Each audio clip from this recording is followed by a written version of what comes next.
Vote দেওয়া সম্পর্কে ইসলাম কি বলে?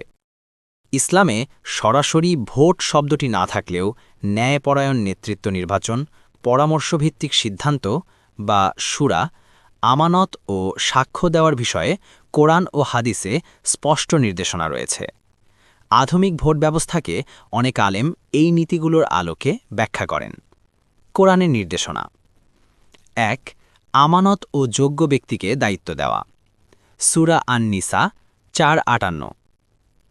নিশ্চয়ই আল্লাহ তোমাদেরকে নির্দেশ দেন যে তোমরা আমানতসমূহ যথাযথভাবে তাদের হকদারদের কাছে পৌঁছে দাও। অনেক আলেম বলেন, নেতৃত্ব একটি আমানত, তাই যোগ্য, সৎ ও ন্যায়পরায়ণ ব্যক্তিকে দায়িত্ব দেওয়া ইসলামী নির্দেশনার অন্তর্ভুক্ত। ২. ন্যায় বিচার প্রতিষ্ঠা। সূরা আন-নিসা ৪:১৩৫। হে ঈমানদারগণ, তোমরা ন্যায়ের উপর দৃঢ়ভাবে প্রতিষ্ঠিত থাকো। ভোট দেওয়ার ক্ষেত্রে ন্যায় ও সত্যকে প্রাধান্য দেওয়া ইসলামের শিক্ষা। ৩. পরামর্শভিত্তিক শাসন। শুরা। সূরা আশ-শুরা ৪২-৩৮। তাদের কাজ পরস্পরের পরামর্শের মাধ্যমে পরিচালিত হয়। এ আয়াত থেকে বোঝা যায় শাসন ব্যবস্থায় জনগণের অংশগ্রহণ ও পরামর্শ গুরুত্বপূর্ণ। হাদিসের নির্দেশনা: ১. নেতৃত্বের দায়িত্ব। রাসূলুল্লাহ সাল্লাল্লাহু আলাইহি ওয়াসাল্লাম বলেন, তোমাদের প্রত্যেকেই একজন দায়িত্বশীল এবং প্রত্যেককে তার দায়িত্ব সম্পর্কে জিজ্ঞাসা করা হবে। সহিহ বুখারী ও সহিহ মুসলিম। এই হাদিস অনুযায়ী নেতৃত্ব ও নাগরিক দায়িত্ব উভয়ই জবাবদিহিতার অন্তর্ভুক্ত।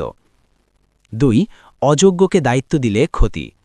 রাসূল সাল্লাল্লাহু আলাইহি ওয়াসাল্লাম বলেছেন, যখন দায়িত্ব অযোগ্য ব্যক্তির হাতে ন্যস্ত করা হবে তখনই কিয়ামতের অপেক্ষা করো।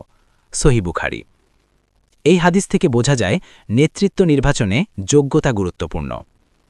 আলেমদের দৃষ্টিভঙ্গি সংক্ষেপে: সমসাময়িক অনেক ইসলামী চিন্তাবিদ মনে করেন ভোট দেওয়া এক ধরনের সাক্ষ্য বা শাহাদা।